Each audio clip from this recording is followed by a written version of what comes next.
Assalamualaikum warahmatullahi wabarakatuh. Saya Ezra Dinata dari kelas 12 IPA 2. Saya di sini bersama Muhammad Hendi Agustri dan Rida Sabili akan membahas mengenai unsur transisi periode 4 yang dibimbing oleh guru saya Eva Nilasari. Oke,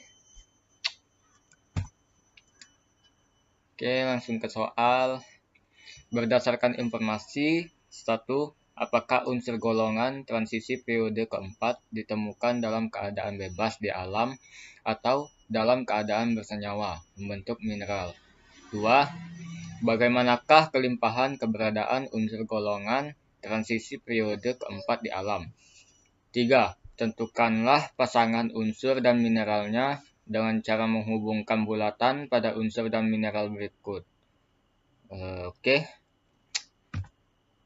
Pada nomor 1, unsur-unsur transisi periode keempat di alam sebagian besar ditemukan dalam bentuk senyawa oksida dan sulfida.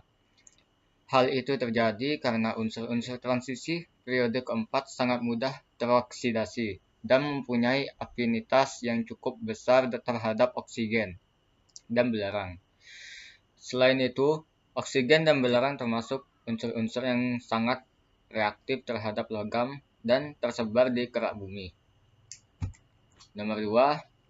A. Skandium. Sc. Kelimpahan skandium di kulit bumi sekitar 0,025%. Di dalam skandium terdapat hanya sedikit bersama dengan unsur-unsur lantanida. Kandungan unsur ini dalam mineral hanya berkisar 5-30 ppm dan sangat sulit dipisahkan dari mineralnya.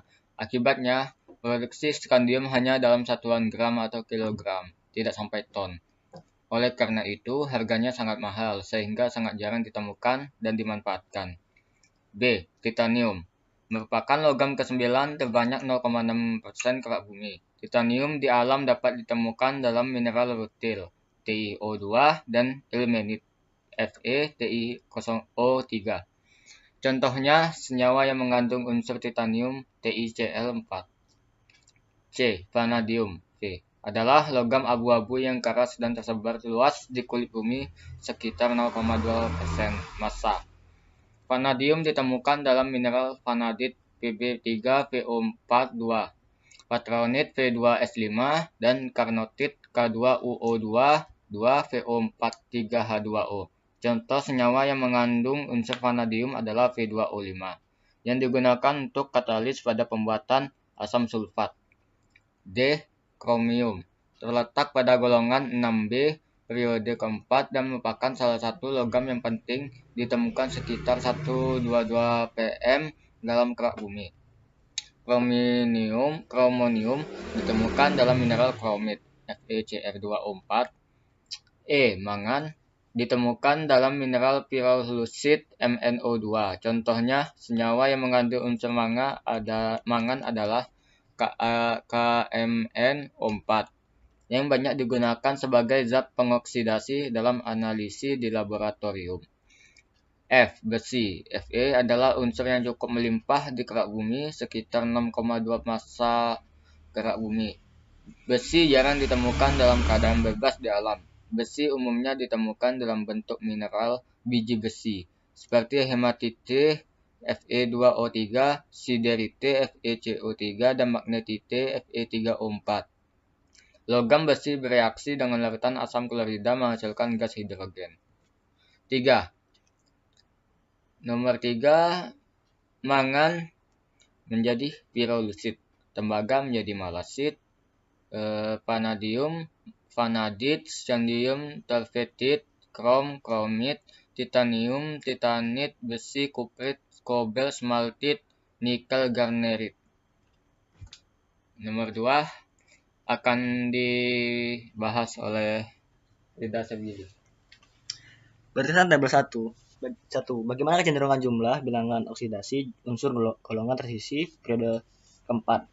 2. Bagaimana bilox yang stabil dari unsur golongan transisi periode keempat atau stabil dengan bilox tinggi atau rendah?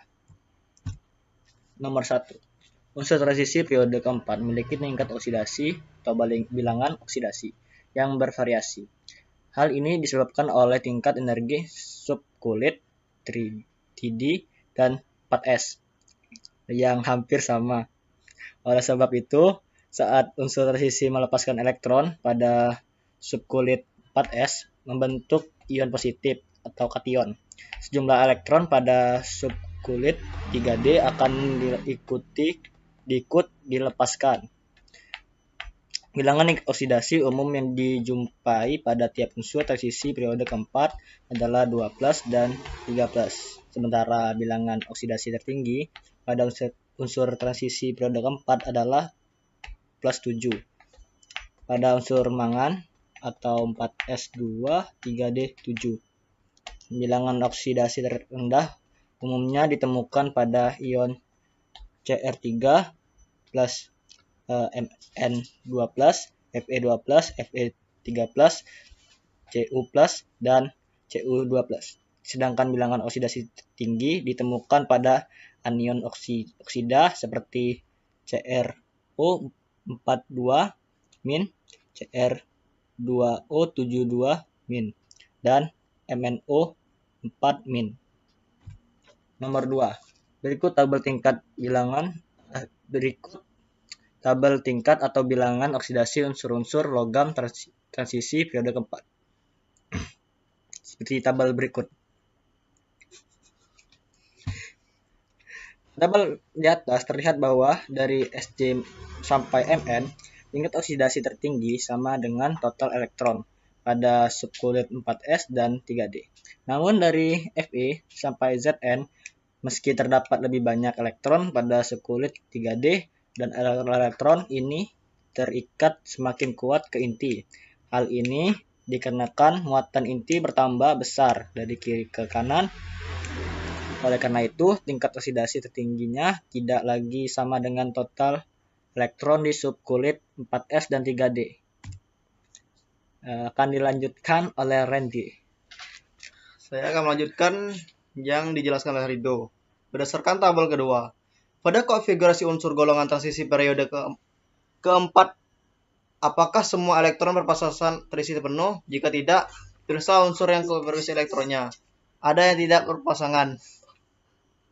Jika Sn bersifat dimagnetik, Cu bersifat paramagnetik dan besi bersifat ferromagnetik, tuliskanlah hubungan kemagnetan dengan konfigurasi elektron unsur golongan transisi periode keempat. Nomor 1. Unsur-unsur transisi yang terdapat dalam blok D adalah unsur-unsur yang memiliki subkulit D yang belum terisi penuh. Unsur transisi periode keempat umumnya memiliki elektron valensi pada subkulit 3D yang belum terisi penuh, kecuali unsur seng Zn pada golongan 2B. Hal ini menyebabkan unsur transisi periode keempat memiliki beberapa sifat khas yang tidak dimiliki oleh unsur-unsur golongan utama, seperti sifat magnetik, warna ion, aktivitas katalitik, serta kemampuan membentuk senyawa kompleks. Nomor 2. Sifat magnet. Sifat magnet adalah sifat unsur-unsur transisi karena mempunyai daya tarik kemagnetan. Namun, sifat magnet ada 3 macam, yaitu diamagnetik atau ditolak, sama dengan sifat magnet yang ditolak dari medan magnetik alias tidak tertarik. Syarat dari sifat magnetik ini yaitu seluruh orbital terisi penuh, contohnya Zn. Kedua, paramagnetik pedalaman atau pedalaman, sifat magnet yang sedikit ditrak ke medan magnet. Syaratnya yaitu hanya satu elektron yang tidak berpasangan, contohnya Sc. Dan yang ketiga, ferromagnetik. Ferro yaitu besi itu kuat. Sifat magnet yang ditarik kuat ke medan magnet. Syaratnya adalah semakin banyaknya elektron tidak berpasangan atau lebih dari satu. Contohnya Fe, Cu, dan Ni. Nah, dari ketiga sifat magnet tersebut, unsur-unsur transisi periode keempat memegang pada sifat magnet paramagnetik. Berdasarkan tabel di sini, 1. Bagaimanakah kecenderungan kerapatan dari unsur Sc sampai Zn? Mengapa demikian? Hubungkan dengan jari-jari atom. 2. Bagaimanakah kecenderungan titik leleh dan titik didih dari unsur Sc sampai Zn? Mengapa demikian? Hubungkan dengan kekuatan ikatan logam. Nomor 1. Sisi logam, kerapatan transisi sangat rapat yang ditunjukkan oleh tingginya kerapatan unsur-unsur transisi logam.